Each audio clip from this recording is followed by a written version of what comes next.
Gordon McAllister. Simon Mclean. How are you? I'm very well, thank you. It's a pleasure. There's one thing I have to tidy up before we start here. Okay, tidy up. Because I know you're a chartered accountant. Yes, I am. Yes. So I'm going to ask you some questions.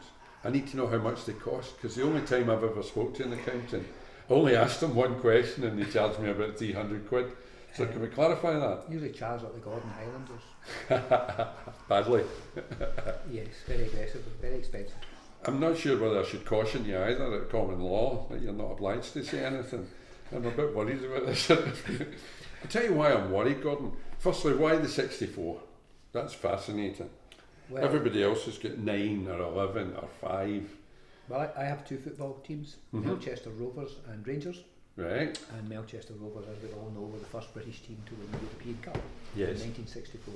64. Yeah, 1964. So Hence the 64. hence the 64. So I was a paper boy, so that was one of the advantages of being a paper boy, is you got to read all the comics. And I read, I think it was The Tiger that Bill Race and Melchester Rovers were in, so it's just a bit of a wind up, basically. Okay, because you're really a number 1, aren't you? Were you a goalkeeper before you came to Falcon football? It doesn't look like it. I played fives, effectively from the age of about 35 up to about 50. And it was a game, when you lose a goal, you would take a turn. Right. Everybody would take a turn each. So it got to the stage where actually I wasn't losing goals, so I decided I was actually not bad at being a goalkeeper. Okay. So when I played And what football, happened? What happened? I stopped playing football. You were not bad in goals at that time. Well, I stopped playing football for quite a number of years.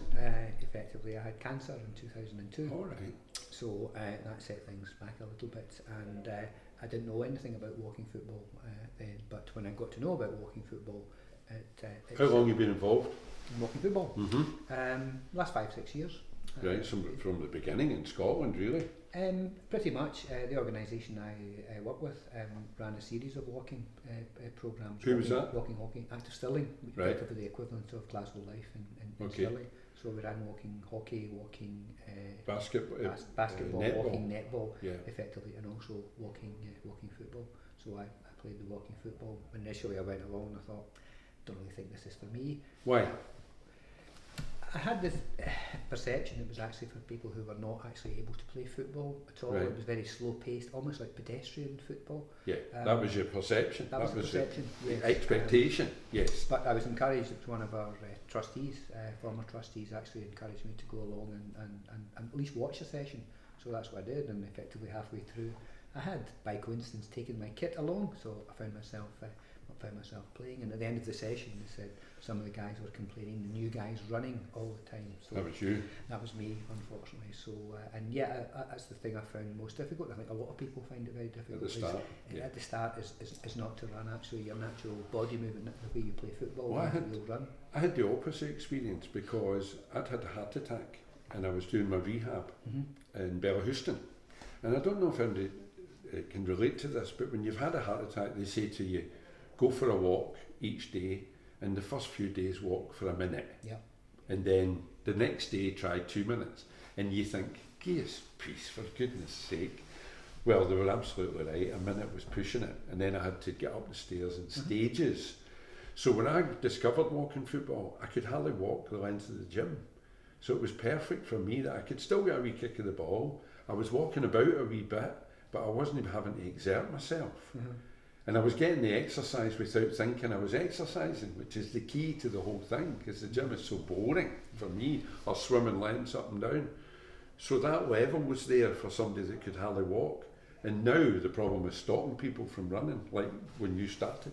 Yes, I must concede the first 4 or 5 sessions when I played, I really could hardly walk afterwards. I think we were using muscles that hadn't been used for a long period of time. Obviously getting a bit older effectively, but it's interesting you've stopped using them again.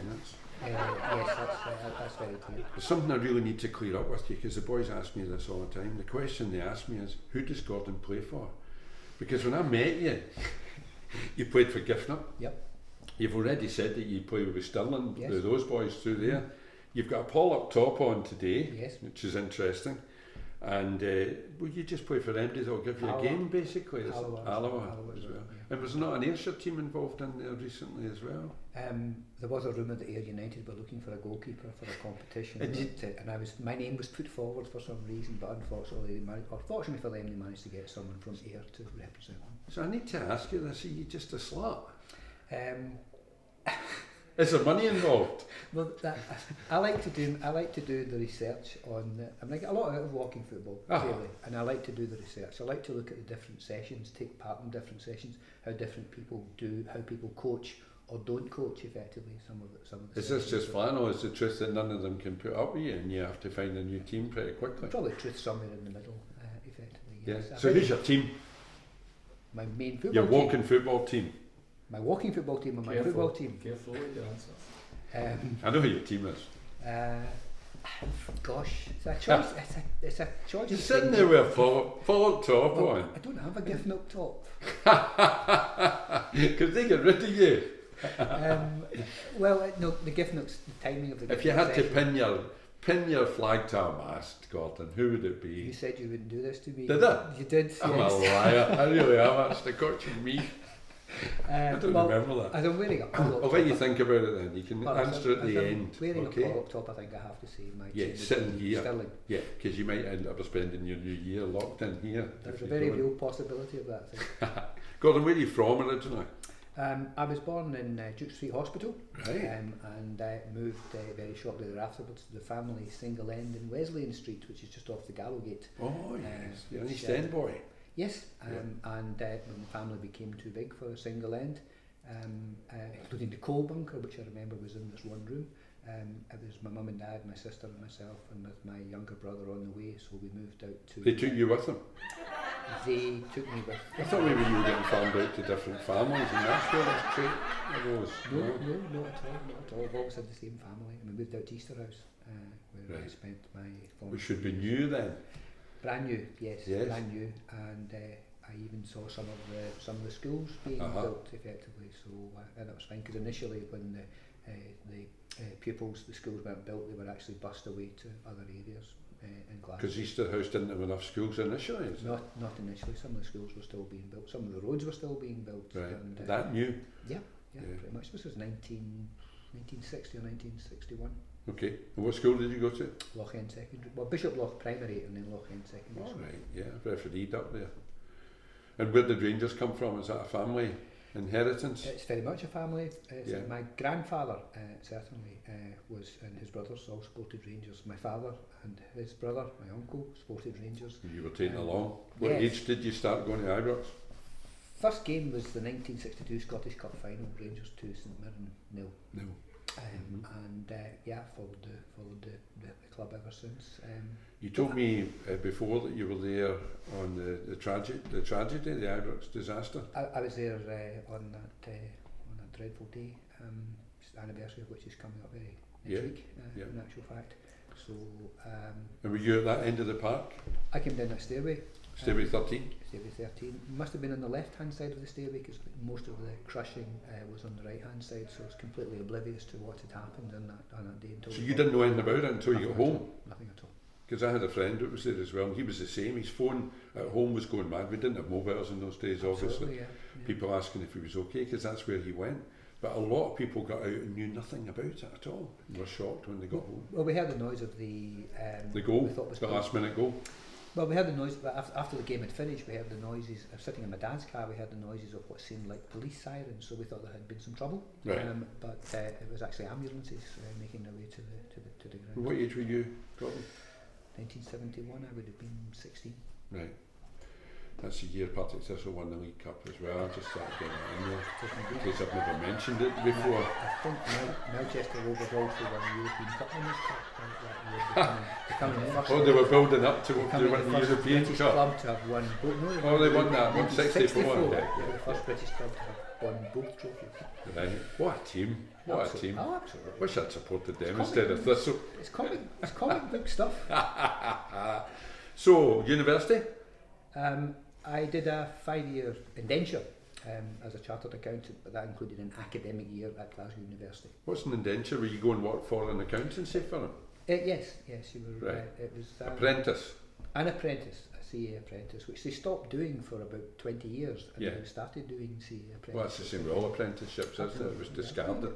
A very solid grounding in the basics of accountancy, and also how to go out and get the senior partners 60 cigarettes a day. Right. He was That's an integral part of the... Yeah. That's just one partner? There was two partners, effectively, and very grateful to them for giving me an opportunity to go and buy fags? To buy cigarettes and learn a wee bit about accountancy. And my intention was that if I missed a day's work for no good reason, I had to make up for that by doing 2 days. But my mum made sure I didn't At miss the end? Yes, my mum made sure I didn't miss any I'd still be doing my apprenticeship. Even when I was ill, you're going to work. Don't disgrace me by missing your work. Yeah, because it was all about showing up in those days, really, wasn't it? Pretty much, yes. That's how I remember about my childhood. Just don't give me a showing up. If you get run over and killed, you better have clean underwear on, that kind of stuff. Well, I had the equivalent of the buddy system. There was me as a junior apprentice, the guy was maybe a bit more senior, and the guy was qualified, all working together. And after being sent out for the senior partner cigarettes in my second year, was that a promotion then? Pretty much. But they said, I'm actually beyond this. I'm in second year now. I should be one of the first year guys that does it. And this guy sat across me says, think yourself lucky. He says, when I started, I had to set the coal fire in the partner's room in the morning. That was the first thing I did. So quite happy to go out for the cigarettes after that. So this is a revelation that chartered accountants have got these kind of skills. Who would I sent Jim the goalie for milk today. I sent you for knowing you had these skills. Yeah. I just assumed being a chartered accountant you'd be stuck behind a desk somewhere, counting with your abacus. Well, there is that perception that actually, yes, a lot of the work is that kind So of... you know a lot of chartered accountants? I know a lot of chartered accountants, yes. Are they really that boring? Not at all, no. Come on. Not at all. Some of the work can be boring, yes, but there's a lot of stuff that's actually, I wouldn't describe it as exciting, but it gives you more of a buzz, like advising companies on their strategy effectively, well, that's what divisions are making the money, which divisions aren't. And I'm being a bit facetious because I read somewhere not that long ago that 97% of the CEOs in the UK are chartered, they're accountants from background. So they're what make the wheels of commerce tick, make businesses tick. Oh, you can learn a lot about a company by doing its numbers. Yeah.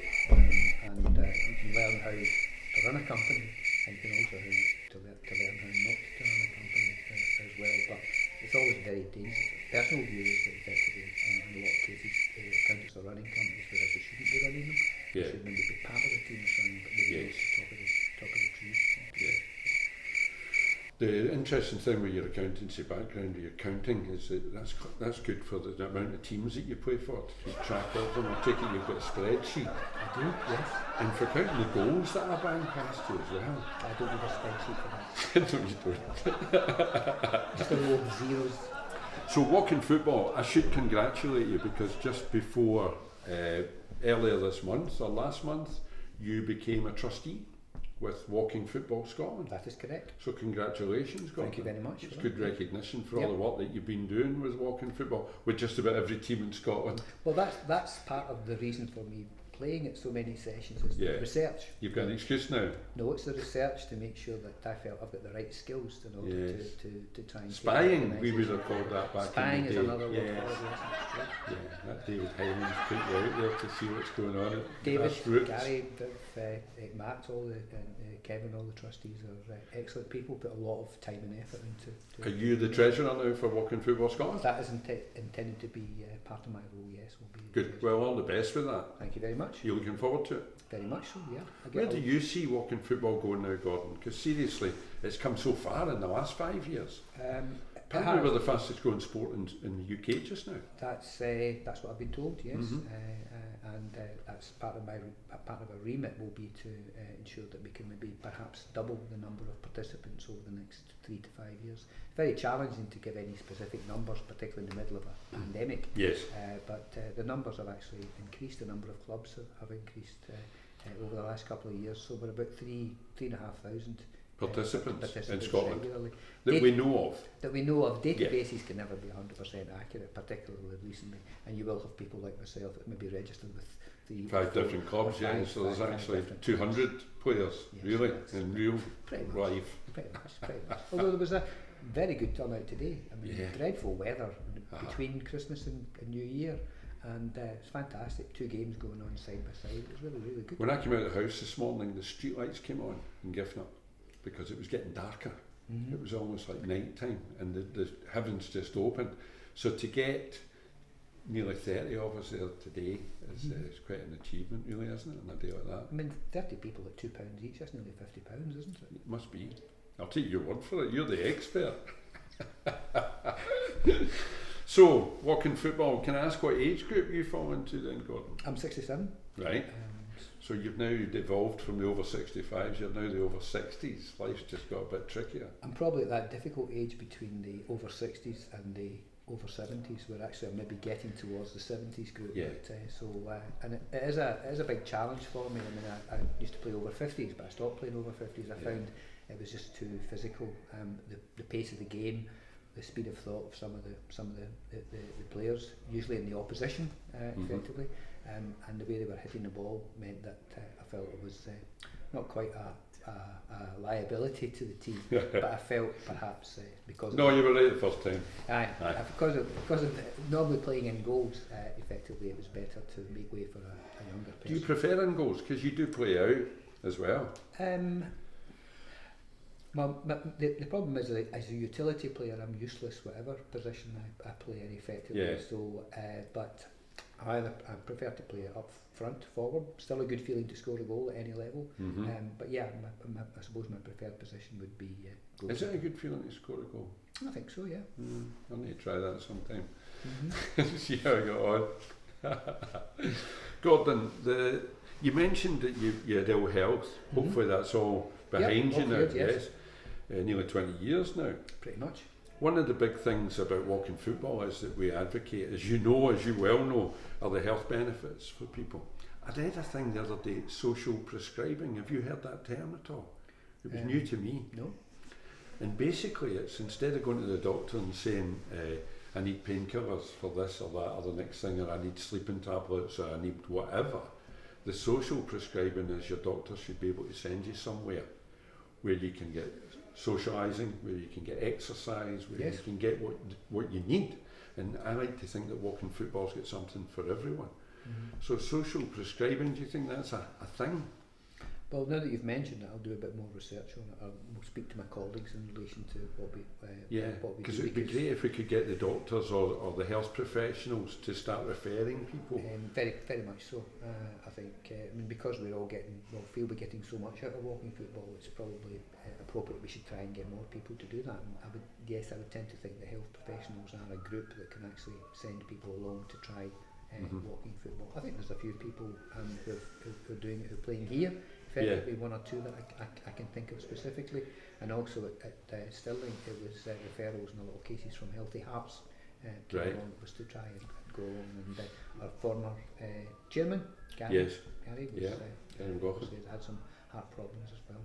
Yeah, there's so many routes for referral, isn't there?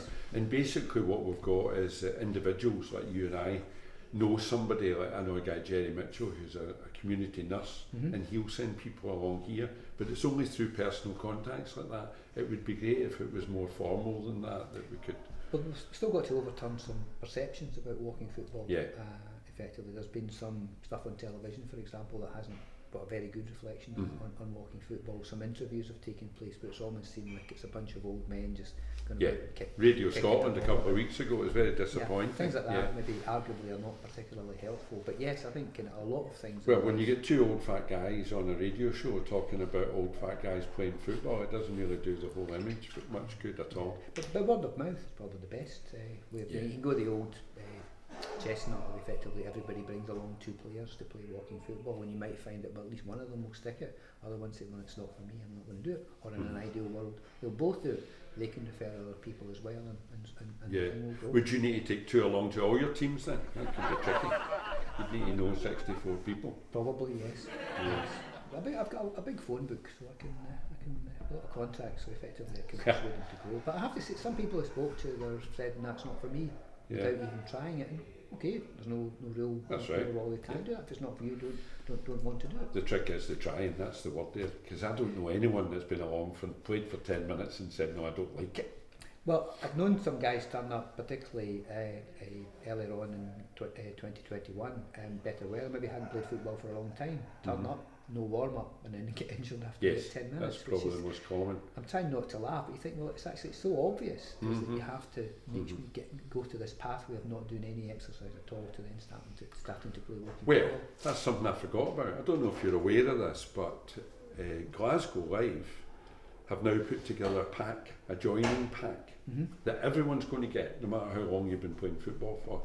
Matt and I put it together a couple of months ago, and it should be out in January for the restart. Excellent. In January. And every new person especially is going to get a thing. It's got the rules in it, it's got the importance of warm-ups, some examples of warm-ups, it's got contact details, emergency details, all that kind of stuff for folk that might have a problem.